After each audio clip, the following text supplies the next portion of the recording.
10대, 20대, 30대를 살아가고 있는 젊은이들에게 지금 안고 살아가고 있는 젊음의 소중함을 알고 있냐고 묻는다면 그들은 어떻게 대답을 할까요? 세상에는 돈으로 주고 살 수 없는 것들이 많이 있지요. 그게 젊음이기도 하지요. 또 하나님께서 창조하신 자연이 그렇고 아름다운 믿음을 소유한 믿음의 사람이 그렇습니다. 젊은 날에는 젊음의 소중함을 알지 못하고 또 사랑할 때는 그 사랑의 소중함을 알지 못하지만 세월이 어느 만큼 흐른 뒤에 돌아보면 젊음이 정말 소중하구나. 젊었을 때 그 사랑도 참 아름답구나. 이렇게 알게 되듯이 우리는 무엇인가 정면으로 마주할 때에는 그 가치를 쉽게 알아채지 못하는 것 같아요. 그래서 때로는 조금 멀리 떨어져서 바라본다면 그 소중함의 가치를 알 수도 있지요. 어찌 사랑과 젊음뿐이겠습니까? 하나님 앞에서 살아가는 우리의 믿음의 일상도 마찬가지입니다.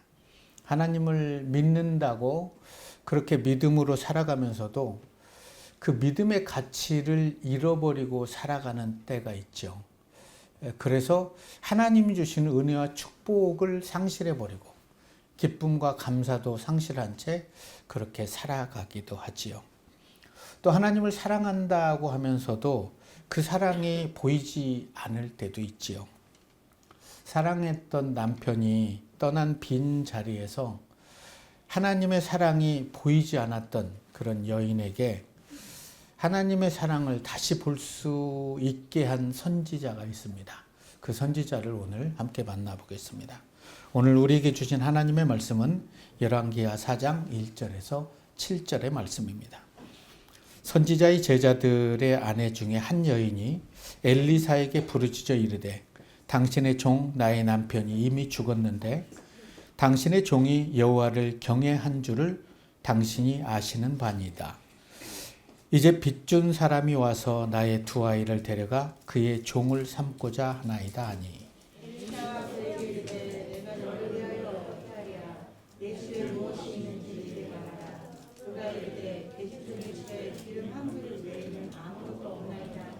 이르되 너는 밖에 나가서 모든 이웃에게 그릇을 빌리라. 빈 그릇을 빌리되 조금 빌리지 말고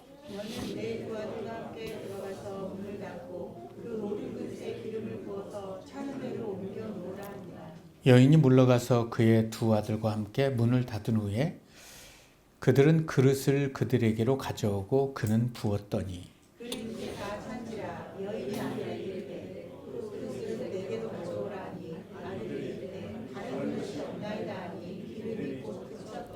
그 여인이 하나님의 사람에게 나아가서 말하니 그가 이르되 너는 가서 기름을 팔아 빚을 갚고 남은 것으로 너와 네 두 아들이 생활하라 하였더라. 아멘. 오늘 본문의 말씀을 좀 더 깊이 이해하기 위해서는 역사적인 배경을 좀 살펴보는 것이 좋을 것 같아요. 북왕국 이스라엘의 7대 왕 아합은 북이스라엘의 19명의 왕 중에서 가장 악한 왕이었고 22년을 치리했는데 그의 아내는 이세벨이었습니다. 엣바알의 딸. 그래서 하나님을 섬기는 나라, 그 나라의 왕이 바알을 섬기게 되는 것이지요. 그래서 그 당시에 북이스라엘의 여호와를 섬기는 제사장들을, 선지자들을 다 죽이려고 다 물색을 하고 많이 죽이게 됩니다. 그래서 북이스라엘에서는 여호와의 선지자로, 선지생도로 살아간다는 것이 쉬운 일은 아니었죠. 열왕기상 18장 4절에서 이렇게 기록합니다. 이세벨이 여호와의 선지자를 멸할 때 오바다가 선지자 100명을 가지고 50명씩 굴에 숨기고 떡과 물을 먹였더라. 참 선지생도들까지 다 찾아가서 죽이는 시대. 아합 왕이 22년의 통치를 마치고 죽게 되자 그의 아들 아하시아가 다시 왕이 되었는데 그 또한 바알을 섬기게 됩니다. 그래서 북이스라엘에서 여호와의 선지자가 된다는 건 곧 죽음에 이르는 그런 상황이었습니다. 그런 어려운 상황에서 북이스라엘에서는 바알 선지자들에게는 많은 물질과 이런 재물을 주게 되지만 여호와의 선지자는 어떤 후원도 하지 않았을 뿐만 아니라 그를 잡아서 죽이는 이런 일들이 펼쳐졌던 시대가 바로 이때의 시대였다는 거죠. 열왕기서는 바벨론 포로기에 쓰여졌습니다.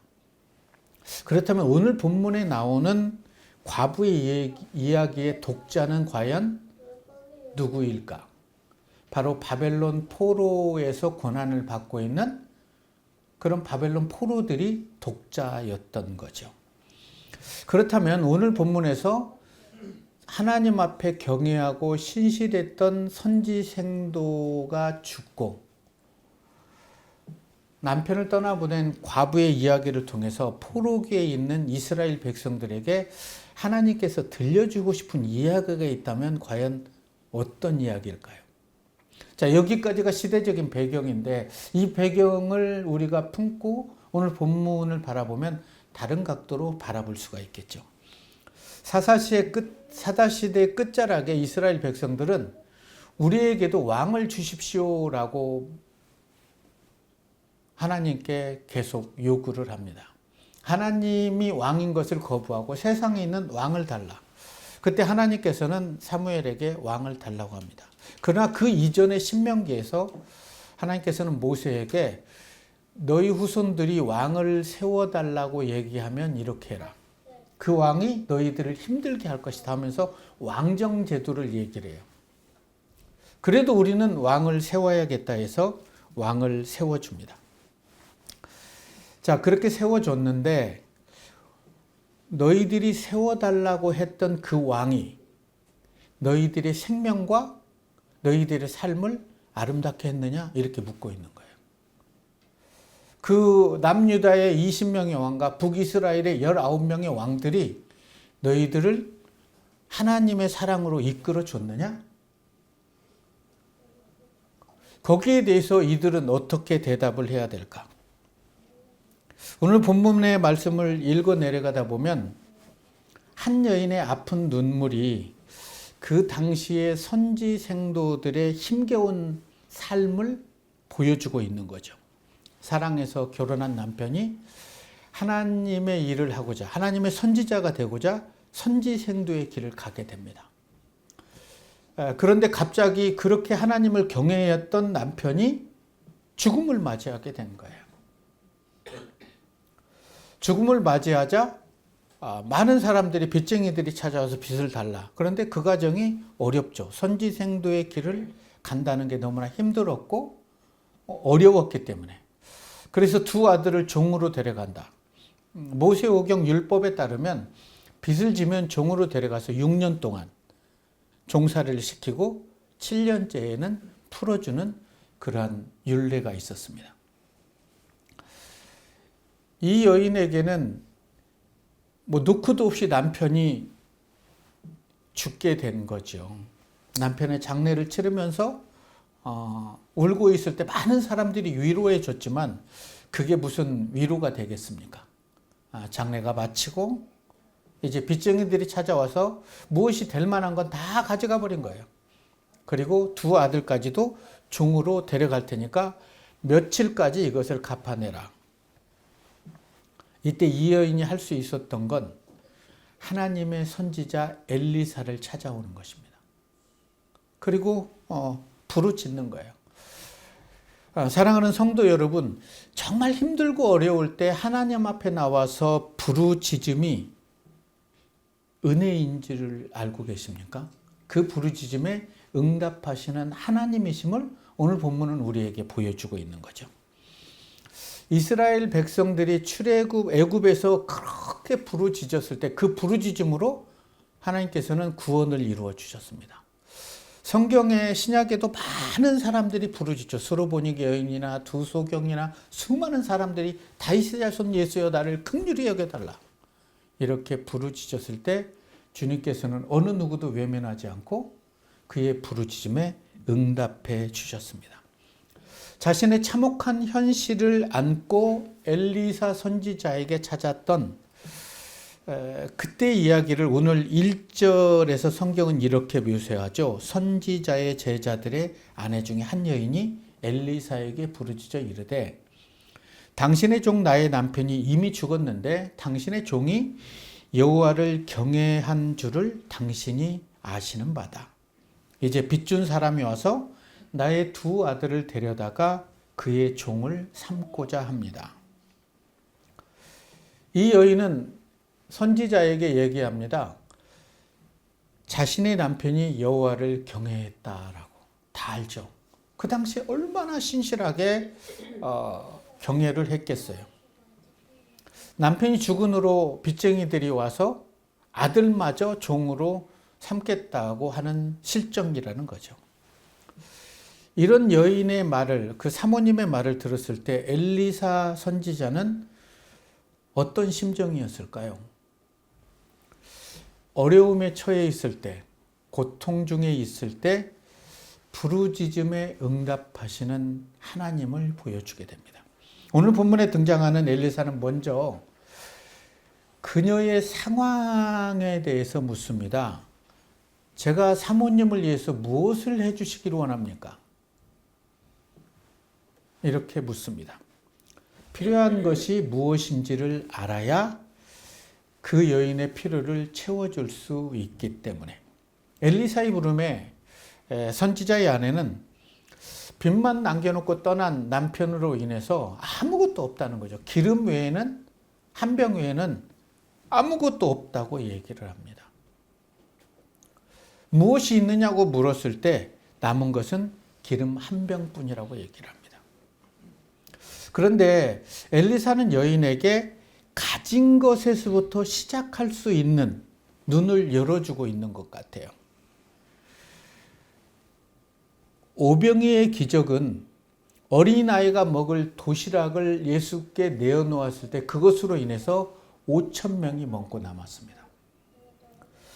하나님이 나를 통해서 일하실 때는 나의 헌신을 통해서, 나의 섬김을 통해서 하나님의 은혜가 흐른다는 것을 보여주게 됩니다. 쉬운 성경으로 제가 2절의 말씀을 읽어드리겠습니다. 엘리사가 대답했습니다. 내가 어떻게 하는 것이 도움이 되겠소? 당신 집에 무엇이 있는지 알려주시오. 여자가 말했습니다. 가진 것이라고는 기름 한 병이 전부입니다. 여인의 입술에서 가진 것이라고는 기름 한 병이 전부라는 초라한 고백을 하게 됩니다.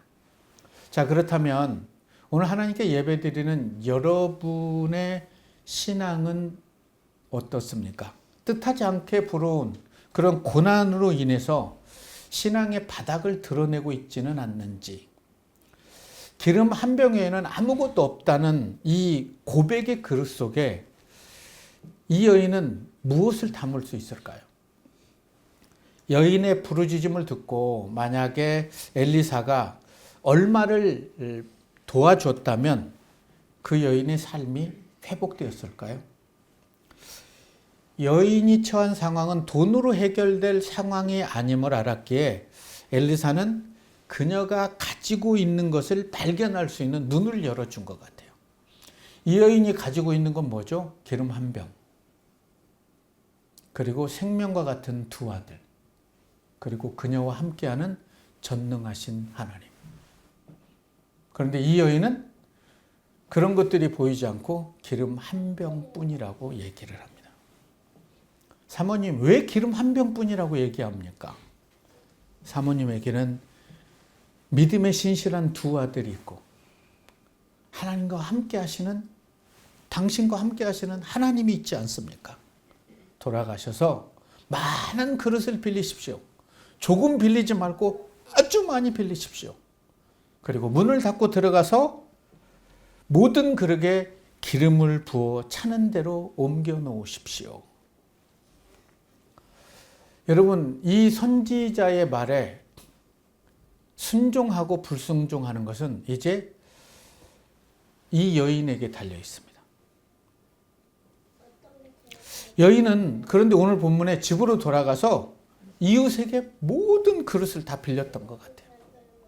그리고 문을 닫고 기름을 붓게 되는 거죠.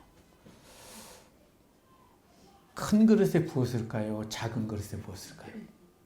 잘 모르겠어요. 그런데 붓고 나니까 계속해서 기름이 끊이지 않는 거죠.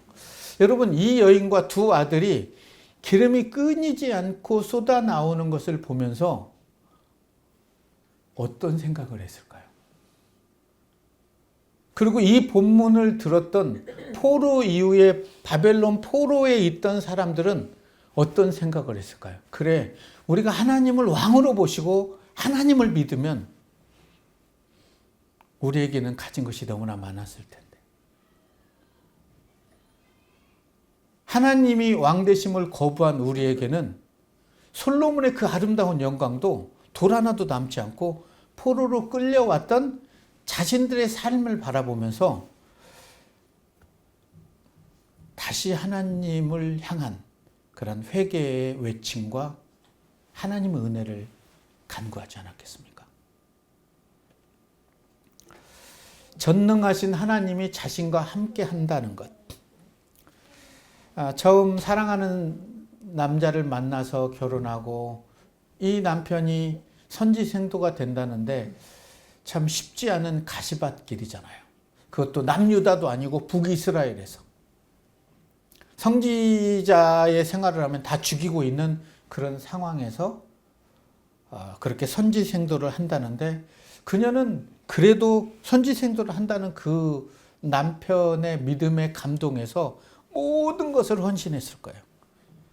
그런데 남편이 죽은 이후에는 그녀의 믿음까지도 다 상실해버린 거죠. 그런데 선지자를 만나서 부르짖었을 때 선지자를 통해서 살아계신 하나님의 함께함을 기름을 부으면서 느끼게 된 거죠. 여러분들은 혹시 여러분의 영혼의 그릇이 비어가고 있지는 않습니까? 처음 하나님을 믿고 하나님께 예배를 드릴 때를 한번 생각해 보십시오. 얼마나 엄청난 감동이 있었습니까? 처음 교회를 나왔을 때. 내가 이 교회를 위해서 내 삶을 헌신하고 이런 마음들을 하나님이 다 주시지 않았습니까?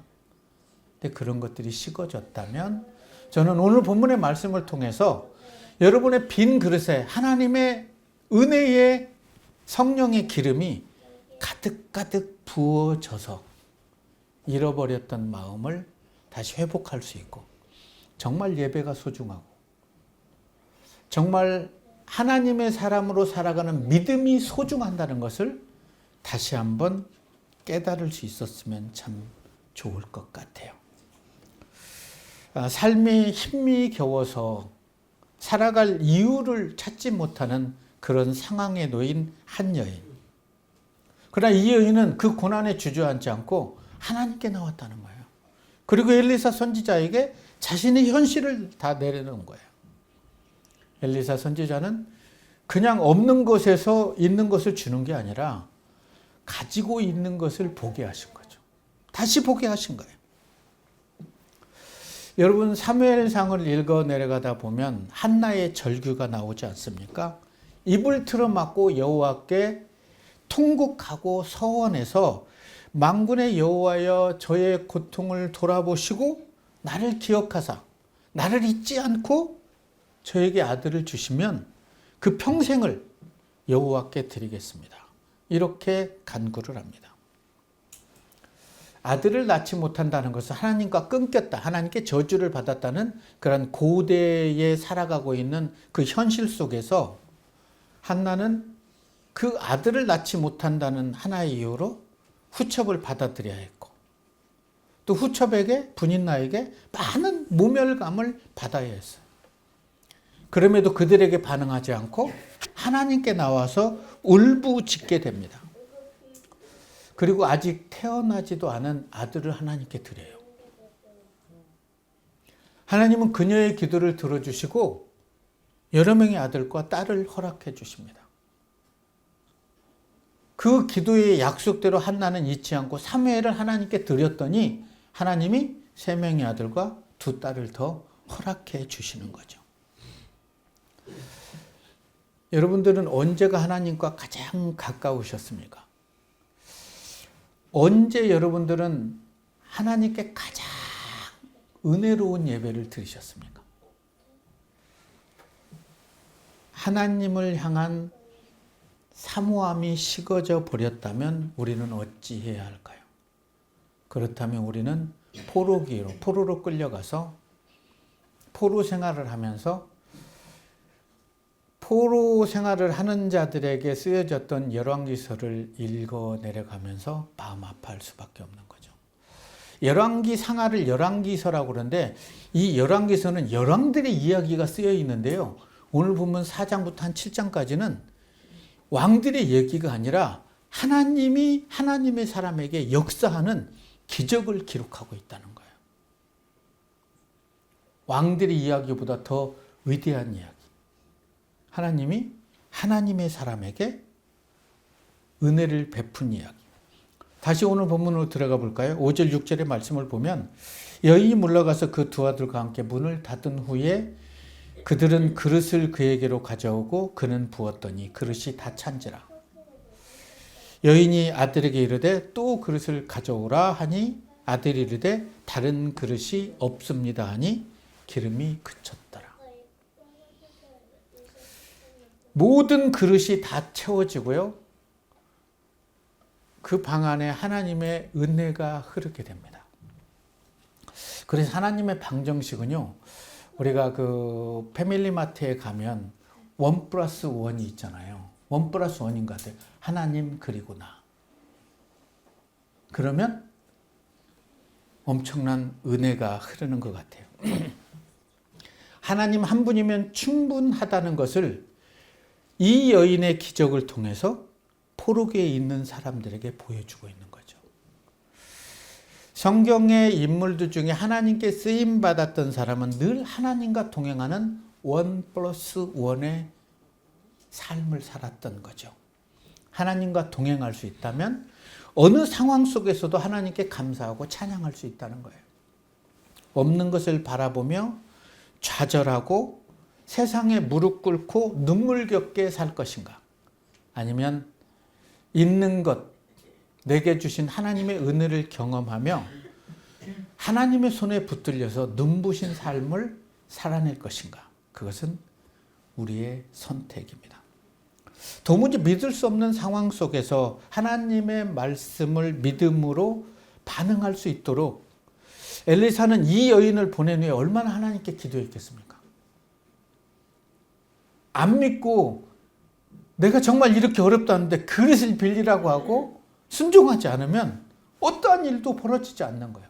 하나님, 이 여인의 마음과 2 아들의 믿음을 감동시키셔서 말씀에 믿고 순종할 수 있는 믿음을 허락해 주십시오라고 저는 엘리사 선지자가 기도했을 것 같아요. 그 기도에 응답하시는 하나님. 이 여인에게는요, 전능하신 하나님도 계셨고요. 2 아들도 있었고요.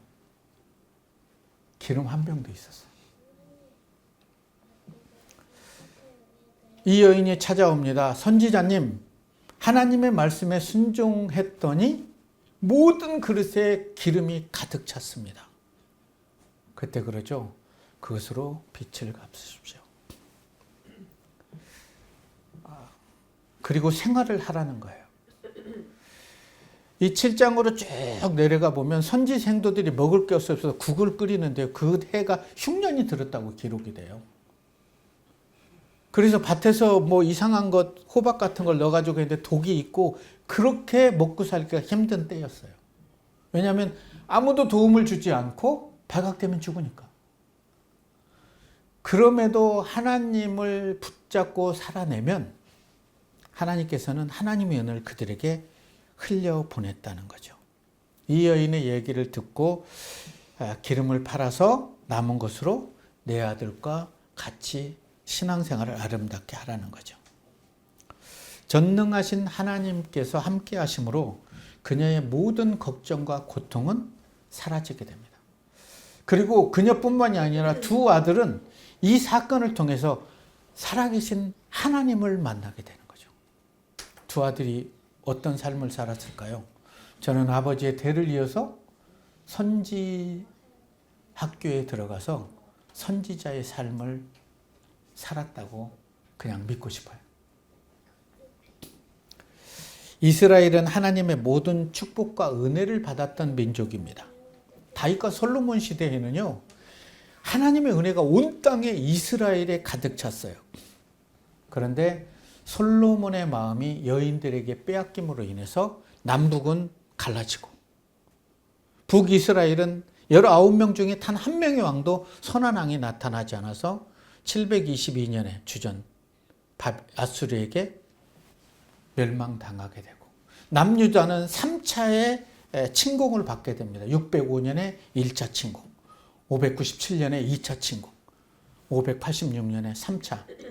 그래서 바벨론의 포로로 다 끌려가 버리게 됩니다. 이스라엘은 끝난 거죠.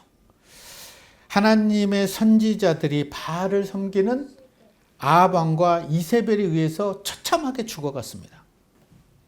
자, 그렇다면 이때로부터 3000여 년이 흐른 지금, 오늘 이 시대는 어떤 시대입니까?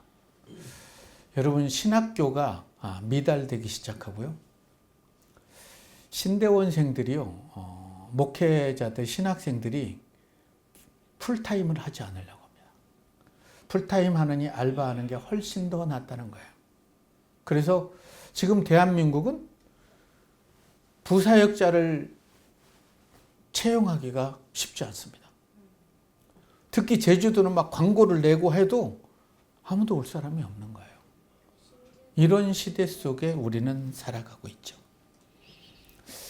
하나님의 말씀 하나면 저희 때는 그랬어요.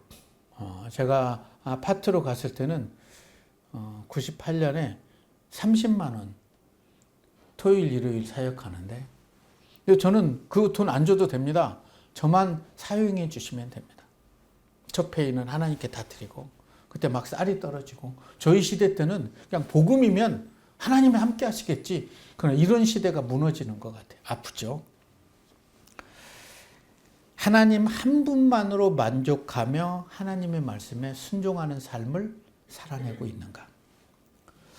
하나님이 나와 함께 하심에도 불구하고 나 혼자뿐이라고 절망 중에 애통하고 있지는 않는가? 하나님을 외면해버리고 혼자의 힘으로 살아가려고 발부둥치고 있지 않는가? 그렇다면 오늘 본문의 말씀을 통해서 하나님의 은혜를 건져 올렸으면 좋겠어요.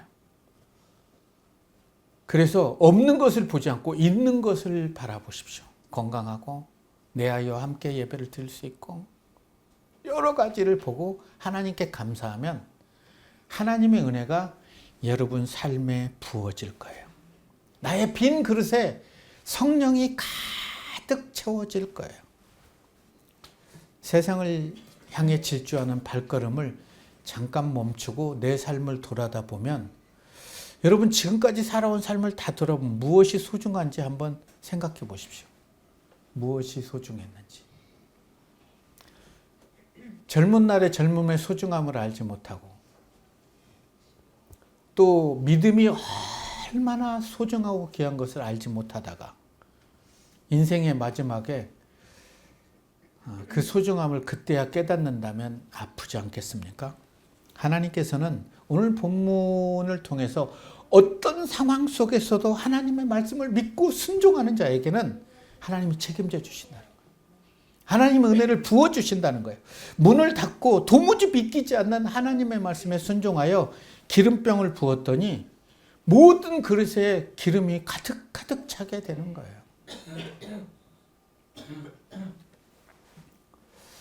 이런 은혜를 저는 저와 여러분이 간직하며 경험하며 살았으면 좋을 것 같아요. 세상이 줄 수 없는 넘치는 은혜를 안고 살아갈 수 있는 그런 믿음의 사람이 되어주시기를 우리를 죄에서 구원하신 예수님 이름으로 축원합니다.